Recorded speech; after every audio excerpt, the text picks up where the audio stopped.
सुनिए, वर्ग 1 क्लास ध्यान देंगे। ये आपका क्या चैप्टर है? 5वां चैप्टर है। इस चैप्टर का नाम क्या है? शिल्प एवं उद्योग। इससे पहले अभी तक हम लोग बहुत चीजें सीख चुके हैं, बहुत ऐसी बातें हम लोग पढ़ चुके हैं। चलिए अब देखना यहाँ पर है शिल्प के बारे में और उद्योग के बारे में। शिल्प का मतलब होता है जहाँ पर कोई सामान बनता है उसको शिल्पकारी कहते हैं। क्या कहते हैं? शिल्पकारी। और जिस जगह पर बनता है उसको उद्योग कहते हैं। क्या कहते हैं? उद्योग। जैसे बैग बनता है जहाँ पर ना, उसको बैग का उद्योग कहेंगे, यानी फैक्ट्री कहेंगे। जहाँ पर कपड़ा बनता है, कपड़ा का क्या कहेंगे? फैक्ट्री कहेंगे। जहाँ पर साइकिल बनता है वहाँ साइकिल का क्या कहेंगे? फैक्ट्री। जहाँ पर यह कलम बनता है, कलम का फैक्ट्री, कलम का फैक्ट्री। यानी हर एक चीज का क्या होता है? फैक्ट्री होता है। उसी को उद्योग कहते हैं। गांव घर में कारखाना भी कहते हैं, जहाँ पर कोई सामान बनाया जाता है। देखिए कहता है भारत एक, सारे लोग देखेंगे वर्ग 8 क्लास अपने अपने किताब में देख रहे हैं। ये आपका शिल्प एवं उद्योग वर्ग 8 का क्या चैप्टर है? 5। देखिए भारत एक कृषि प्रधान देश है। भारत एक कृषि प्रधान देश है। बड़े भारत के लगभग आधा से ज्यादा लोग खेती करते हैं। भारत में आधा से ज्यादा लोग क्या करते हैं? खेती। परंतु यह शिल्प एवं उद्योग के क्षेत्र में भी विश्व में अग्रणी रहा है। लेकिन शिल्प एवं उद्योग के क्षेत्र में भी दुनिया के अन्य देशों के साथ भी भारत भी साथ मिलाकर चल रहे हैं। कहता है भारत में शिल्प एवं उद्योग अंग्रेजी शासन से पहले काफी विकसित अवस्था में था। जब हमारे देश में अंग्रेज नहीं आए थे उससे भी पहले हमारे देश में शिल्प बहुत अच्छी तरह से फल फूल रहे थे। यहाँ का प्रमुख उद्योग, भारत का प्रमुख उद्योग वस्त्र उद्योग था। अगर आपसे पूछे कि भारत का प्रमुख उद्योग क्या था, कहना है वस्त्र उद्योग। भारत का प्रमुख उद्योग क्या था? वस्त्र उद्योग। भारत का प्रमुख उद्योग, प्रमुख उद्योग, भारत का प्रमुख उद्योग क्या था? वस्त्र उद्योग। क्या था? वस्त्र उद्योग था। याद हो गया? पहले भारत का प्रसिद्ध उद्योग कौन था? भारत का प्रमुख उद्योग क्या था? वस्त्र उद्योग का मतलब समझ रहे हैं ना? वस्त्र को बनाना, वस्त्र को, वस्त्र माने जानते क्या होता है? कपड़ा। वस्त्र माने क्या होता है? कपड़ा को बनाना। यह भारत का प्रमुख क्या था? उद्योग था, उद्देश्य था, उद्योग था। ठीक है ना? आगे देखिए अंग्रेजों से पहले कहता है मुगलों के शासन काल में, अभी मुगल के बारे में आप 7 क्लास में पढ़ रहे थे या पढ़े होइएगा ना? मुगल वंश के बारे में 1526 से लेकर के 1857 तक ले चलता है मुगल वंश। कहता है मुगलों के शासन काल में यहाँ से एशिया और यूरोप के देशों में वस्त्र निर्यात किया जाता था। निर्यात का मतलब आपको हम बता दिए है बाबू। निर्यात का मतलब होता है दूसरे जगह भेजना, दूसरे जगह भेजना, दूसरे जगह भेजना, दूसरे जगह भेजना। कहाँ भेजना? तो देखो भारत का वस्त्र कहाँ भेजा जाता था? एशिया। कहाँ भेजा जाता था? एशिया और यूरोप। एशिया और यूरोप। देखिए भारत के वस्त्र कहाँ भेजा जाता था? अब कहेंगे एशिया और यूरोप क्या है मालूम है? देखिए एशिया एक महादेश है, यूरोप एक महादेश है। और एशिया महादेश में बहुत से देश आते हैं, लगभग समझ लो 40 के आसपास। यूरोप में भी उसी प्रकार से समझ लो लगभग 40। यानी एशिया के अंतर्गत बहुत से देश आते हैं, यूरोप के अंतर्गत भी बहुत देश आते हैं। तो भारत के कपड़ा इस देश में भी भेजे जाते थे और इस महादेश में भी भेजे जाते थे और इस महादेश में भी भेजे जाते थे। कहने का मतलब ये है कि हम भारत भी एशिया में ही है।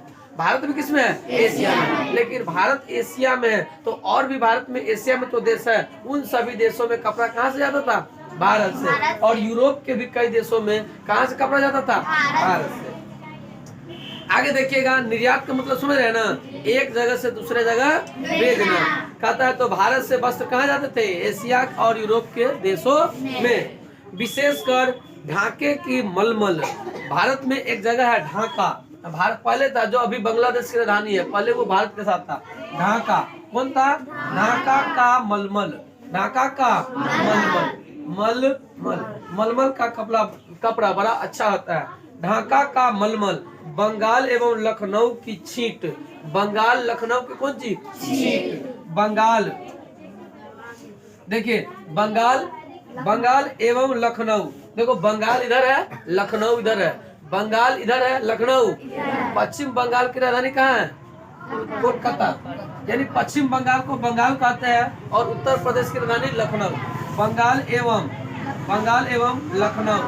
लखनऊ देखिए आपको विशेष बातें बताते चल रहा है। बंगाल यानी पश्चिम बंगाल, बंगाल यानी पश्चिम बंगाल। लखनऊ जो है उत्तर प्रदेश की राजधानी है। तो बंगाल अभी लखनऊ उत्तर प्रदेश की क्या है? राजधानी है। लखनऊ को नवाबों का शहर कहा जाता है। लखनऊ को नवाबों का शहर। और यहाँ का क्या प्रसिद्ध था? छींट। यहाँ का क्या प्रसिद्ध था? छींट। यहाँ का क्या प्रसिद्ध था? छींट। ठीक है ना। यानी ढाका का मलमल, लखनऊ एवं कोलकाता का, लखनऊ एवं बंगाल का कौन चीज? छींट। अहमदाबाद की धोती एवं दुपट्टे। लड़के लोग दुपट्टा रखते हैं ना, रखती है कि नहीं रखती है? रे आपके लड़की सब नहीं रखती है तो शर्टों पहन लेती है लड़की सब, टी शर्टें पहन लेती है, दुपट्टा रखने की अब जरूरत है नहीं। फैशन के दौर में लड़की भी बहुत आगे निकल गई है, लड़का को पीछा कर दिया। कहता है अहमदाबाद कहाँ है? गुजरात में है। अहमदाबाद कहाँ है? गुजरात। जब आप आगे बढ़िएगा तो अहमदाबाद मिल मजदूर आंदोलन पढ़ाएंगे 1918 में। गांधी जी अहमदाबाद मिल मजदूर आंदोलन 1918 में पढ़ाएंगे। तो अहमदाबाद का कौन चीज? धोती और दुपट्टा। धोती और दुपट्टा कहाँ के? आगे कहता है नागपुर एवं मुर्शिदाबाद के रेशमी किनारी वाले कपड़े एवं कुछ अन्य सूती वस्त्र का निर्यात बड़ी मात्रा में होता था। यानी भारत का सामान दूसरे जगह पर बहुत काफी संख्या में जाते थे, जिसके लिए भारत फेमस थे। इसके बदले तो भारत का सामान कहाँ जा रहा है? दूसरे जगह। तो दूसरे जगह जाएगा अगर मेरा सामान, तो वहां से बदले में कुछ मिलेगा कि नहीं मिलेगा? क्या मिलेगा? रुपया पैसा मिलेगा। इसके बदले सोने एवं चांदी का आयात होता था। अब देखिए हम तो यहाँ पर निर्यात कर रहे हैं, बदले में मेरे यहाँ आयात होगा। अगर हम किसी को कुछ देंगे तो वह भी कुछ हमको देगा कि नहीं देगा? तो हम दूसरे को क्या दे रहे हैं? कपड़ा दे रहे हैं, वस्त्र दे रहे हैं, और दूसरा हमको क्या दे रहा है? सोना चांदी दे रहा है। क्या दे रहा है? दूसरे लोग हमें क्या दे रहे हैं? सोना और चांदी। यानी देखिए यहाँ पर बात क्या है, हम कर रहे हैं निर्यात। क्या कर रहे हैं? निर्यात कर रहे हैं कौन सी? वस्त्र। निर्यात क्या कर रहे हैं? वस्त्र। और मेरे यहाँ आयात। आयात माने होता है आना, निर्यात माने होता है भेजना। क्या भेज रहे हैं? वस्त्र। आयात माने आना, बदले में क्या रहा है? सोना चांदी। क्या रहा है? सोना और चांदी। सोना और चांदी। सोना और बताइए धनिक बनेंगे कि नहीं बनेंगे? अब हम तोरा दिए कपड़ा, तू दिया हमको सोना। क्या दिया? धनिक बनेंगे कि नहीं बनेंगे? मेरे पास सोना का खजाना होगा कि नहीं होगा? कि नहीं होगा? दूसरे दूसरे देश से भारत में क्या आ रहे हैं? कहता है उपभोग की बहुत ही कम वस्तुएं आयात की जाती थी। उपभोग का मतलब होता है उपयोग करने वाला, जिसको हम उपयोग कर सके। कहता है जैसी ऊनी कपड़ा, तांबा, लोहा और कागज। एशिया के देशों में चीन से चाय। एशिया के देशों में चीन से चाय। एशिया के देशों में चीन से क्या देते? चाय। चीनी मिट्टी के बर्तन, इंडोनेशिया से मसाले तथा इत्र एवं अरब से कहवा, खजूर और शहद आदि का आयात किया जाता है। आगे देखना है 18वीं शताब्दी। 18वीं शताब्दी का मतलब समझ रहे हैं ना? 1700 से लेकर 1799। 18वीं शताब्दी का मतलब 1700 से 1799।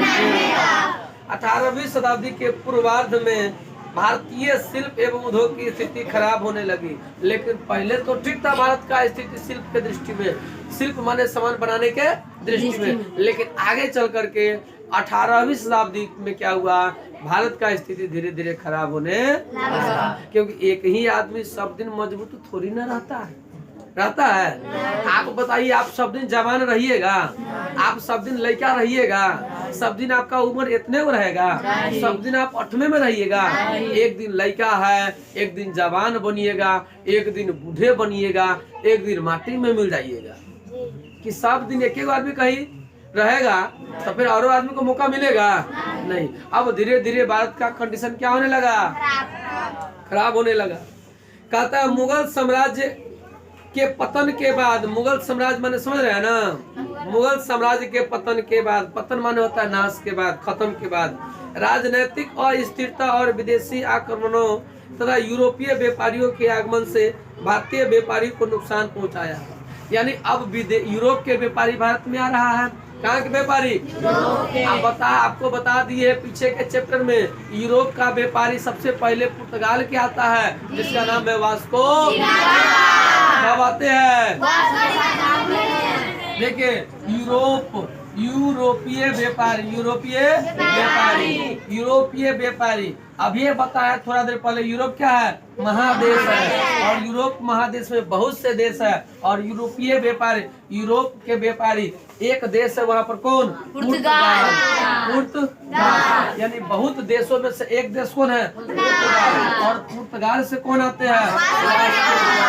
वास्को। कौन आते हैं? वास्को। कब आते हैं? 1600। याद है ना? कितने लोग को याद है जी? इसे तो पढ़ लिए पीछे, इसे भारी नहीं है। अब देखिए अरब का, यूरोप का व्यापारी पुर्तगाल एक देश है, वहां से आते हैं वास्को डी गामा। यानी कहने का मतलब यह है कि यूरोपीय व्यापारी सबसे पहले किस देश के आया था? पुर्तगाल। यूरोप के किस देश का व्यापारी भारत में सबसे पहले आया था? नाम क्या था? कब आया था? वेरी गुड, बहुत अच्छा। आगे कहता है कई क्षेत्रीय शासकों ने अपने राज्य की सीमा में प्रवेश करने वाले व्यापारियों पर अधिक कर लगा दिया, जिससे व्यापार में गिरावट आने लगी। इसका उत्पादन भी बहुत बुरा असर पड़ा। फिर भी भारतीय बुनकरों एवं दस्तकारों की दक्षता का कोई जोर नहीं था। भारत के जो दस्तकार थे, भारत के जो बुनकर थे, उनका कोनो जोरा नहीं था। यानी वो गाना नहीं है कि तोहर जोर केहू नहीं खे तू बेजोर बारू हो। यानी भारत के बुनकरों का कोई जोरा नहीं है। यानी भारत के बुनकर क्या है? बेजोड़ है। भारत के जो बुनकर यानी बनाने वाले, बुनकर माने क्या होता है? बनाने वाले। जो शिल्पकार है, यहाँ के जो शिल्पकार है, शिल्प से शिल्पकार, शिल्पकार का मतलब सामान बनाने वाले। यहाँ का शिल्पकार का कोई जोरा नहीं है। ये क्या है? बेजोड़ है। आगे कहता है उस समय कपड़ा उद्योग के प्रमुख केंद्र थे। यानी उस समय भारत में कपड़ा उद्योग के प्रमुख केंद्र, देखिए ध्यान से सब लोग, कपड़ा उद्योग के प्रमुख केंद्र, कपड़ा उद्योग के प्रमुख केंद्र। कपड़ा उद्योग के प्रमुख केंद्र का नाम आपको बता दे। कपड़ा उद्योग के प्रमुख केंद्र है बंगाल में ढाका। बंगाल में आज यह बांग्लादेश की राजधानी है, क्योंकि बंगाल अब दो भागों में बट गया है, एगो बांग्लादेश है, एगो पश्चिम बंगाल। तो आज ये बांग्लादेश की क्या हो गई है? राजधानी। तो बंगाल में ढाका, गुजरात में अहमदाबाद, गुजरात में अहमदाबाद,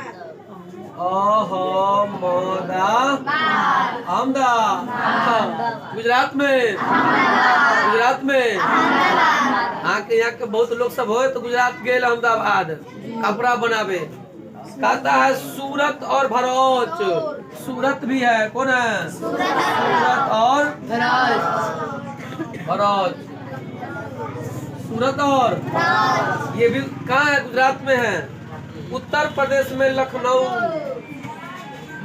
उत्तर प्रदेश को लिख देते यूपी, उत्तर प्रदेश को यूपी, यूपी में लखनऊ, उत्तर प्रदेश में लखनऊ को क्या कहते मालूम है ना? नवाबों का भूल भुलैया कहाँ है? यही है, हाँ भूल भुलैया। लखनऊ, उसके बाद बनारस, अब मालूम है बनारस का साड़ी बड़ी फेमस है। बनारस का साड़ी, बनारसी साड़ी नहीं सुने? बनारसी साड़ी बेचने आता है गाँव घर में या दुकान में। बनारसी साड़ी, कौन साड़ी? कहता है जौनपुर और आगरा, कर्नाटक में बंगलोर, कर्नाटक में दक्षिण भारत का राज्य है कर्नाटक। कर्नाटक की राजधानी कहाँ है? बंगलोर। कहता है तमिलनाडु में कोयम्बटूर, कर्नाटक में कोयम्बटूर, मदुरै तथा आंध्र प्रदेश में विशाखापट्टनम और मछलीपट्टनम। आंध्र प्रदेश में विशाखापट्टनम और मछलीपट्टनम। सूती कपड़ा का प्रमुख केंद्र है। आंध्र प्रदेश में कौन हो जाएगा? मछलीपट्टनम और विशाखापट्टनम, ठीक है ना। और आंध्र प्रदेश में विशाखापट्टनम, मछलीपट्टनम। आगे देखते हैं तमिलनाडु में कोयम्बटूर और मदुरै। आगे कहता है कश्मीर जो है ऊनी वस्त्र के लिए प्रसिद्ध था। कश्मीर किसके लिए? देखिए कश्मीर किसके लिए प्रसिद्ध है? कश्मीर में क्या बनता है? कश्मीर में क्या बनता है? यानी कश्मीर ऊनी वस्त्र के लिए क्या है? प्रसिद्ध है। कश्मीर किसके लिए प्रसिद्ध है? कश्मीर किसके लिए प्रसिद्ध है? ऊनी वस्त्र के लिए प्रसिद्ध है। कहता है इन उद्योगों की उन्नति के कारण सभी औद्योगिक केंद्र नगर बन गए। अब जितना जगह का नाम बताया है, मदुरै हो गया, कोयम्बटूर हो गया, विशाखापट्टनम हो गया, मछलीपट्टनम हो गया, या जो भी अभी जगह आप देख रहे हैं, बनारस है, लखनऊ है, भरूच है, सूरत है, अहमदाबाद है, यहाँ पर ढाका है बंगाल में, ये जो भी जगह हो गया, चाहे वो बंगलौर हो गया, आगरा हो गया, जो भी जगह है, ये सब वस्त्र उद्योग के कारण क्या बन गया? नगर बन गया। क्या बन गया? नगर। आगे है जिसके विषय में अध्याय 10 में आप आगे पढ़ेंगे और इसके बारे में हम लोग आगे पढ़ने वाले हैं। चलिए अगला पन्ना उल्टाइए और आगे देखिए। आगे कहता है भारत की शिल्प कला, शिल्प से शिल्प कला, शिल्प से भारत की शिल्प कला एवं उद्योग समृद्धि को लेकर देखकर यूरोप की कई व्यापारी कंपनियां भारत के लिए आने लगी। भारत के लिए यानी कहने का मतलब अगर आप अच्छा बनिएगा तो सब देखने आएगा कि नहीं आएगा? अरे हीरो को देखने के लिए सब आया कि नहीं आएगा? हीरोइनिया कहीं आ जाएगा तो और सब आ जाएगा, आएगा नहीं आएगा? उसी प्रकार से भारत में इतना अच्छा विशेषता था शिल्प को लेकर के कि सब देखने के लिए दौड़ करके, अरे गांव घर में किसी का बियाह होता है तो कन्या आता है ना, सब दौड़ के आता है, तनी चल तो देखिए तो या क्या है, नहीं आते हैं देखने आते हैं ना। पैसों लगता है देखने का, मुंह दिखाऊंगी, लगता है कि नहीं लगता है? मालूम है सबको? कितने लोग को मालूम है मुंह दिखाऊंगी लगता है? कितने लोग दिया है इनमें से मुंह दिखाऊंगी? आप लोग भी दिए हैं। आप लोग कैसे दिए होइएगा? अभी आप लोग तो बच्चे हैं, नहीं दिए ना? अच्छा कन्या आप लोग कुछ चॉकलेट वॉकलेट दिया है? दिया है कुछ? क्या दिया है? चलिए देखते हैं। तो भारत में जो वस्त्र उद्योग में जो शिल्पकारी है, भारत का जो कला है, शिल्प कला, ध्यान सुनिए, भारत का जो शिल्प कला है उसको देखने के लिए यूरोप के व्यापारी ललाहित हो रहे हैं, बेचैन हो रहे हैं। उसके मन में क्या होता है? बेचैनी उठ रहा है कि भारत के शिल्पकारी को देखते बड़ा बेजोर है, यानी तोहर जोर के हूँ नहीं के तू बेजोर बर्बाद। कहता है इसके बारे में अध्याय 2 में आपने पढ़ा है कि सबसे पहले पुर्तगालियों ने काली कट में अपनी कोठियां स्थापित किया। हम लोग पीछे पढ़ लिए हैं पहला दूसरा चैप्टर में कि यूरोप का व्यापारी वास्को डिगामा, यूरोप के व्यापारी 1498 में पुर्तगाल से चल करके आता है। कहाँ मालूम है? दक्षिण अफ्रीका, अफ्रीका के दक्षिणी बिंदु पर, जिसका नाम है उत्तमा शांत रीफ। वहाँ आने पर पता लगाते हैं अब्दुल मजीद से, फिर वो रास्ता बताता है भारत जाने का। फिर भारत में आते हैं 1498 में समुद्र के रास्ते से। भारत में आते हैं केरल में, केरल के कालीकट बंदरगाह, वहाँ पर जमोरिन ने उसका भव्य स्वागत करते हैं। हम लोग पीछे पढ़ लिए इसके बारे में, पढ़े कि नहीं पढ़े? तो नहीं पढ़े उसकी गलती है कि भाई वो कहाँ तक सोए हुए थे एक दिन तक में, ठीक है ना। आगे देखिए, कहता है कालीकट में अपनी कोठियां स्थापित की। इंग्लैंड की महारानी एलिजाबेथ ने भी ईस्ट इंडिया कंपनी को भारत के साथ व्यापार करने की अनुमति प्रदान की। मालूम है अंग्रेज की जो कंपनी है ईस्ट इंडिया कंपनी, कौन है? East India company. तो महारानी एलिजाबेथ ने ईस्ट इंडिया कंपनी को भारत में व्यापार करने का क्या दे दिया? अनुमति दे दिया, आदेश दे दिया। कहता है अंग्रेजी ईस्ट इंडिया कंपनी की स्थापना कब हुआ? 31 दिसंबर 1600 को। अंग्रेजी ईस्ट इंडिया कंपनी की स्थापना कब हुआ? कहता है English east India company Bharat में बहुमूल्य वस्तुएं लाती थी। यानी अंग्रेजी जो ईस्ट इंडिया कंपनी थी वो विदेश से बहुमूल्य वस्तु लाती थी। बहुमूल्य का मतलब जिसका बहुत दाम हो, जिसका बहुत दाम हो, वस्तुएं लाती थी और उसके बदले कपड़े, मसाले आदि भारत से ले जाकर विदेशों में बेचती थी। यानी जो अंग्रेजी जो कंपनी थी, अंग्रेजी जो व्यापारी थे, वो विदेश से सोना चांदी लेकर भारत में आते थे, यहाँ के व्यापारी को दे देते थे और यहाँ से बदले में क्या ले जाते थे? कपड़ा। क्या ले जाते थे? कहता इस तरह 18वीं शताब्दी के पूर्वार्ध तक यूरोप भारत में तैयार वस्तुओं की खरीदार था। यानी 18वीं शताब्दी के पूर्वार्ध यानी शुरू में यूरोप देश जो थे भारत में बने कपड़ों को खूब खरीदता था। भारत में बने कपड़ों को खूब कौन खरीदता था? यूरोप। कहता परंतु भारत के आर्थिक समृद्धि का प्रधान कारण सूती कपड़ा का हथकरघा उद्योग था। भारत में हाथ से कपड़ा बनता था जिसको हथकरघा कहते हैं। क्या कहते हैं? हथकरघा। बाद में उसी को चरखा के नाम से भी जानेंगे। हथकरघा, हथकरघा, हथकरघा। हाथ से कपड़ा बनता था इसलिए उसको क्या कहते हैं? हथकरघा। कहाँ जाता था? यूरोप में। कहाँ जाता था? यूरोप में। आगे देखिए, आगे वो घर में दिया हुआ है, सब लोग देखेंगे जरा सा। देखिए ये घर में लिखा हुआ है, देख रहे हैं क्या लिखा है? विशेष जानकारी। जो घर में दिया रहता है उसको कहते हैं विशेष जानकारी। देखते हैं क्या लिखा हुआ है। आता है 16वीं शताब्दी। 16वीं शताब्दी का मतलब होता है 1500। 16वीं शताब्दी का मतलब 1500 से 1500। 16वीं शताब्दी में पुर्तगालियों का व्यापार सर्वप्रथम कालीकट से शुरू हुआ। 16वीं शताब्दी का आता है यानी 1500 हो गया ना, तब 1500 हो गया यानी कहने का मतलब 1498।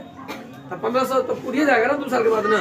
तो कहता है 1500 में सबसे पहले व्यापार कहाँ शुरू होता है? कालीकट से। कुछ पूछेगा कि पुर्तगाल का व्यापार कहाँ शुरू हुआ? कालीकट से। सबसे पहले आया कहाँ था?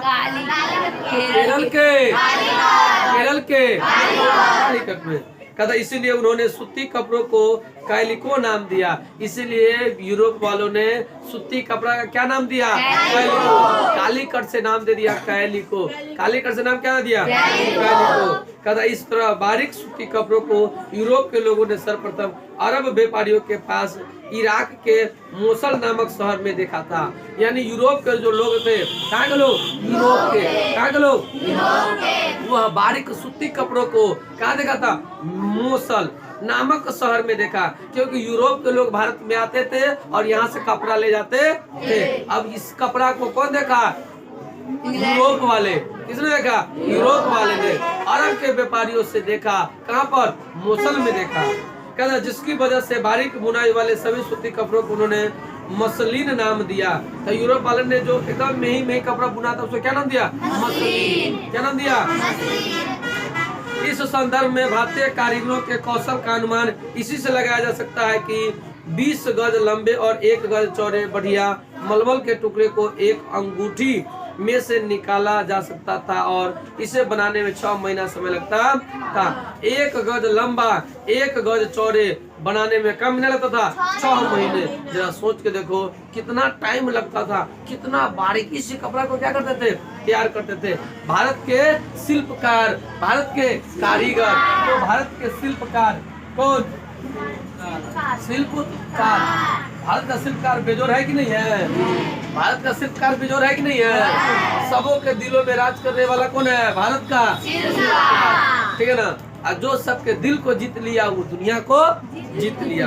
आगे देखिए, कहता है यूरोप का शिल्प उद्योग। कहाँ का? यूरोप का शिल्प उद्योग भारतीय शिल्प उद्योग के साथ प्रतियोगिता करने में सफल नहीं हो पा रहा था। अब ध्यान समझिए, कहानी कुछ इंटरेस्टेड होने वाली है। कहता है यूरोप का जो उद्योग था, शिल्पकार जो था, शिल्प उद्योग जो था, भारत के साथ प्रतियोगिता करने में सफल नहीं हो पा रहा था। यानी यूरोप के जो लोग थे, उद्योग था, वो भारत से जीत नहीं रहा था। समझा रहा है कि नहीं? भारत से जीत नहीं रहा था। आप जानते हैं ना, किसी आदमी को हराने के लिए लोग बहुत कोशिश करते हैं। अब भारत के हराने के लिए यूरोप वाले देखो कितना दिमाग लगा रहा है। अतः अपने उद्योगों को बढ़ावा देने के लिए इंग्लैंड ने सन 1720 ईस्वी में कैलिको अधिनियम बनाया। क्योंकि यहाँ से तो कपड़ा ले गया था, यहाँ के कहाँ से? कालीकट से जो सामान जाता था उसको कैलिको नाम दिया। कैलिको अधिनियम बनाया 1720 में। कौन? इंग्लैंड वालों ने। 1720 कैलिको अधिनियम। इसके अनुसार इंग्लैंड में भारत के बने छापेदार सूती कपड़े और छींट के इस्तेमाल पर पाबंदी लगा दी है। अब भारत का जो कपड़ा जाएगा उस पर क्या लग गया? पाबंदी। और उनके आयात को इंग्लैंड में रोक दिया गया। कहता भारत का कपड़ा अब इंग्लैंड में नहीं बिकेगा। क्यों? क्योंकि भारत के कपड़ा इंग्लैंड में अगर आता है तो इंग्लैंड का कपड़ा बिकता ही नहीं है। आप बताइए, बाजार में दो सामान है, एगो निमन एगो खराब, निमन बिकेगा कि खराब? भले महंगा होगा तो कौन बिकेगा? खराब तनी देर से बिकेगा, चाहे नहीं बिकेगा। तो भारत के सामान एकदम बढ़िया है, एकदम साफ सुथरा प्रेस किया हुआ, और वहाँ वाला अच्छा नहीं है, कौन ज्यादा बिकेगा? तो भारत वाला को विदेश में जाने से क्या कर दिया? रोक लगा दिया। कहा ई न आएगा और न ही बिकाएगा, तो हमारे खरब के न बिकाएगा। कौन सोचा? इसीलिए कायल को अधिनियम 1720 में लगा दिया, और भारत का कपड़ा विदेश में जाने से क्या लगा दिया? बैन लगा दिया। इसी समय वहां तकनीकी विकास की आवश्यकता महसूस की गई। अब लगा कि अब तो कपड़ा आएगा नहीं, तो अब काम चलेगा कैसे? तो अब नया विचार लाया उन लोगों ने।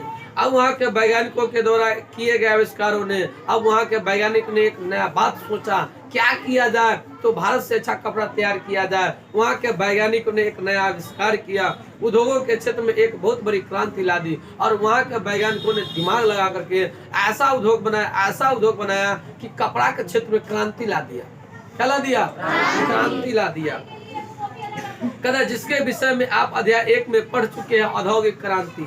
औद्योगिक क्रांति पहला चैप्टर पढ़ा दिया है, यानी उद्योग में जो क्रांति आया था वस्त्र उद्योग के क्षेत्र में 1750 के समय में, उसको औद्योगिक क्रांति कहते हैं। इस क्रांति के कारण अधिक उत्पादन सभी क्षेत्रों में संभव हो सका। अब जब ये उद्योग लगेगा तो कपड़ा ज्यादा बनेगा कि कम? क्रांति होगा कि नहीं होगा?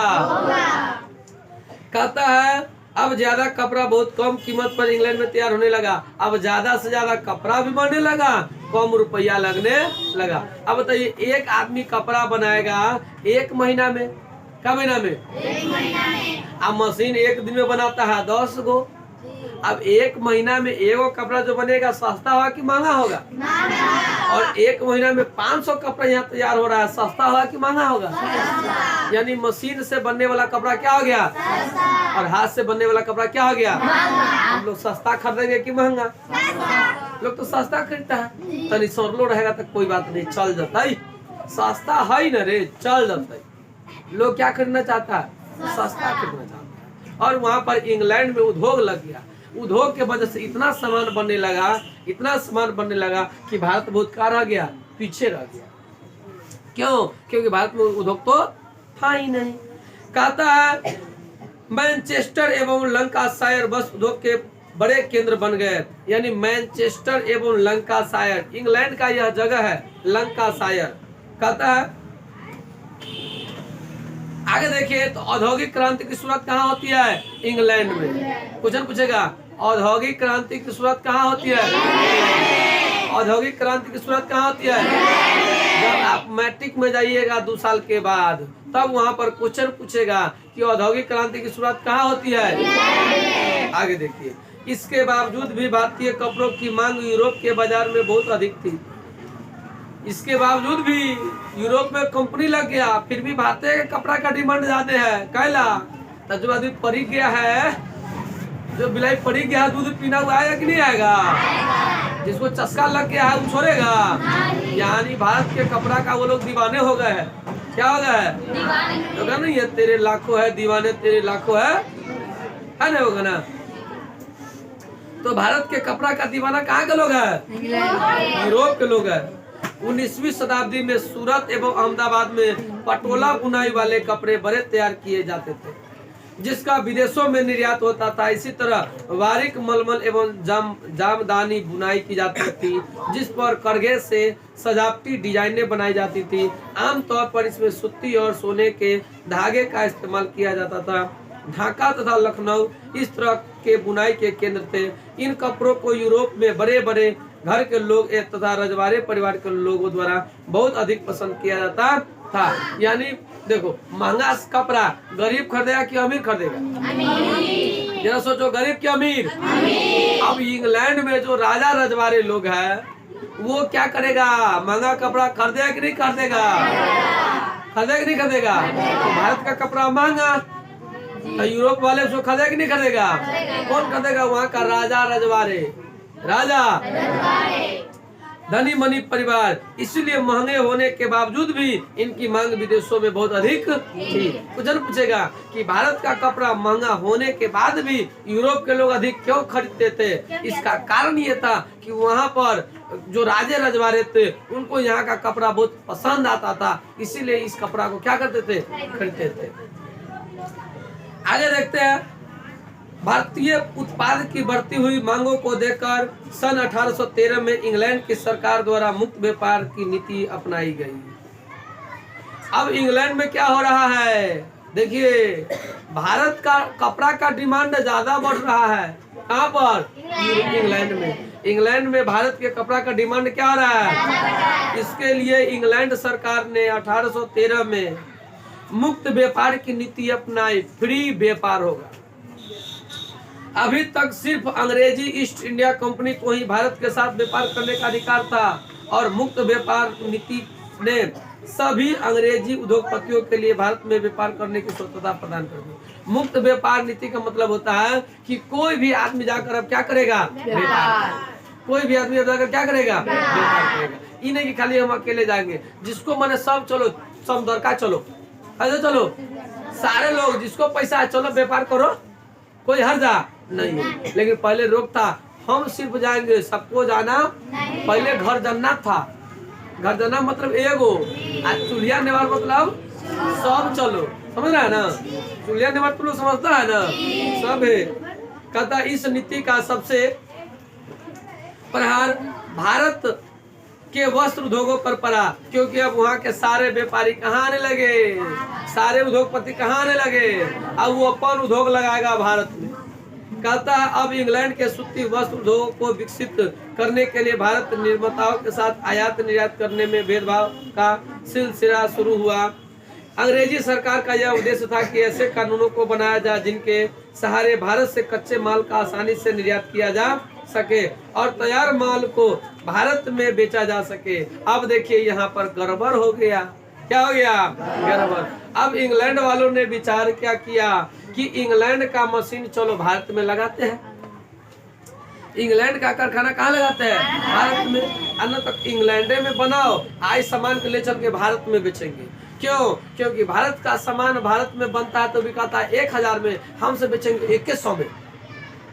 हमसे बेचेंगे, किसका बिकाएगा? अपने से नहीं बिकाएगा। इंग्लैंड वालों ने विचार किया कि अपन सामान यहाँ से बना के वहाँ बेचते हैं, सस्ते सस्ते बेचेंगे, क्योंकि हम तो मशीन से न बनाते हैं, हम लोग को ज्यादा खर्चा भी नहीं है, कम में बेचेंगे। भारत का व्यापार धीरे धीरे अपने क्या हो जाएगा? ठप हो जाएगा। मशीनों की वजह से अधिक उत्पादन होने लगा। मशीन से ज्यादा सामान बनेगा कि नहीं बनेगा? कहते अब वे इंग्लैंड में ही नहीं बल्कि भारत में भी बाजार खोजने लगे। कौन? इंग्लैंड के व्यापारी।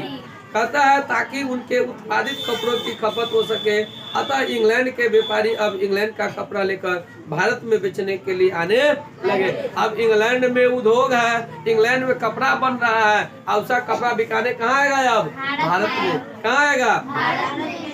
कहता है इस समय तक इंग्लैंड का उद्योग काफी उन्नति कर चुका था, जिससे भारत में भी सस्ते दामों के कारण मशीनों द्वारा बने हुए कपड़े बिकने लगे। अब पहले भारत में हाथ से बना कपड़ा बिकता था, अब भारत में भी मशीन से बना कपड़ा बिकने लगा। उल्टा हो गया बाबू रे खेल। पहले यहाँ के सामान वहाँ जाता था, महंगा बिकता था, अब वहाँ के सामान यहाँ आता है, सस्ता बिकता है।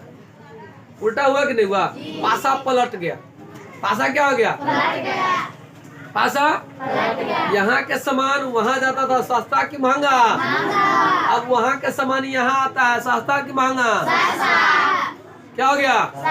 अगर आपसे क्वेश्चन पूछे कि इंग्लैंड का सामान भारत में आकर सस्ता क्यों बिकता था, तो क्या बताइएगा? क्योंकि वहाँ मशीन से बनता था, और मशीन से जब सामान बनता है तो वो ज्यादा बनता है, तो ज्यादा सामान बनेगा तो सस्ता कि महंगा? फिर क्वेश्चन पूछेंगे कि भारत का कपड़ा चाहे भारत का सामान महंगा क्यों बिकता था? क्योंकि यहाँ हाथ से बनता था, और हाथ से बनाने में ज्यादा समय लगता था। समझ आ रहा है ना? कितने लोग की कहानी समझ आ रही है? वस्त्र उद्योग सारे लोग को वेरी गुड, बहुत अच्छा। आगे देखिए, मुक्त व्यापार की नीति का एक तरफा नीति थी। कहता है भारत से जो सामान इंग्लैंड जाता था उस पर वहाँ आयात पर कर लगता था, लेकिन जो सामान भारत में आता था उस पर कोई कर नहीं लगता था। देखो यहाँ पर एगो परेशानी, दिक्कत, बहुत बड़ी प्रॉब्लम यह है कि भारत का जो सामान जाएगा इंग्लैंड में कोई पर टैक्स लगेगा। क्या लगेगा? लेकिन वहाँ का सामान आएगा कोई टैक्स नहीं लगेगा। गड़बड़ है कि नहीं है? एक तो महंगा सामान जा ही रहा है, फिर टैक्स लगेगा और महंगा हो जाएगा। समझ आ रहा है कि नहीं आ रहा है? एक महंगा सामान भारत का वहां जाएगा, महंगा है ये है, टैक्स लगा देगा और दाम उसका क्या हो जाएगा? बढ़ जाएगा। ठीक है ना? तो जल्दी कोनो खरीदेगा। लेकिन इंग्लैंड का सामान सस्ता है ये है, अब भारत आ रहा कोई टैक्स भी नहीं लग रहा है, वो और सस्ता हो जाएगा। कहेगा हम लोग कोनो खर्चा वर्चा नहीं है, ले लो 5 रुपये हर एक माल, 10 रुपये हर एक माल, 10 रुपये। समझ रहे ना? तो वो हर एक माल 10 रुपये बेचेगा क्योंकि उसको टैक्स नहीं लगा है। लेकिन यहाँ का सामान वहां जाएगा, टैक्सो लगा, टैक्स जोड़ो, 10 रुपये का सामान, 100 का सामान है, टैक्स जोड़ो 10 रुपया, 110 रुपया। सामान महंगा बिका है कि सस्ता? ठीक है ना? कहता है इसलिए भारत में इंग्लैंड के सामान सस्ता दामों पर उपलब्ध होने लगा, सस्ता दामों पर उपलब्ध होने लगा। परिणाम स्वरूप भारतीय बुनकरों एवं सूत काटने वालों की आर्थिक स्थिति बिगड़ने लगी। इसका परिणाम स्वरूप क्या हुआ? भारत में जो शिल्पकार थे,